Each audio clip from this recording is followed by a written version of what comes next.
கும்பராசி அன்பர்கள் உங்களுக்கு இந்த குரு பயிற்சி எப்படி இருக்குது அப்படின்னா ரொம்பவே சந்தோஷம் அடையக்கூடிய ராசியில் கும்பமும் ஒன்று அப்படின்னு தான் சொல்லணும். எப்படிம்மா நாங்கள் எங்கம்மா சந்தோஷம் அடையிறது? சந்தோஷம்னா என்னன்னே எங்களுக்கு மறந்து போச்சுமா. ரொம்ப நாளாக நாங்கள் கஷ்டத்தில் தான் இருக்கோம். உண்மை பொதுவாக பார்த்திங்கன்னா கும்பம் இப்போ பாத சனியில் தான் இருக்கீங்க. அதாவது ஏறக்குறைய நீங்கள் சொல்கிற மாதிரி ஒரு 6 வருஷமாக கஷ்டத்தில் தான் இருக்கீங்க. ஆனால் நம்ம இதை கும்பத்துக்கிட்ட சொன்னால் நிறைய கும்பம் சொல்கிறது இல்லைம்மா நாங்கள் 10 வருஷமாகவே கஷ்டமாக இருக்கும், 18 வருஷமாகவே கஷ்டத்தில் தான் இருக்கும்.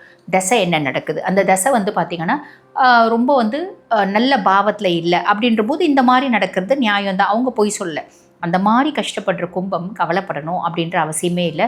பொதுவாக பாருங்கள், உங்களுக்கு சனி பகவானே பாத சனியில் தாம்மா இருக்கான். ஆல்மோஸ்ட் அவனே பார்த்திங்கன்னா உங்களுக்கு 75% கெடுபலன்களை கொடுக்கறது குறைச்சிட்டான்.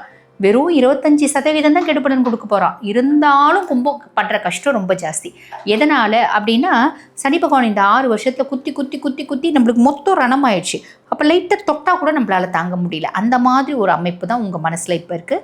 கவலைப்படாதீங்க. இப்போ 6ஆம் மாதம் குரு பகவான் பயிற்சி ஆகிறார் இல்லைங்களா? குருனோட உச்ச பார்வை 9ஆம் பார்வை பாத சனியாக இருக்க சனி பகவான் மேலே படுது. உங்களுக்கு பாத சனியாக இருந்து இவ்வளோன்னு தான் அவர் கெடுக்கிறார். அதுவும் கெடுக்காமல் அவர் பாட்டு சிவனே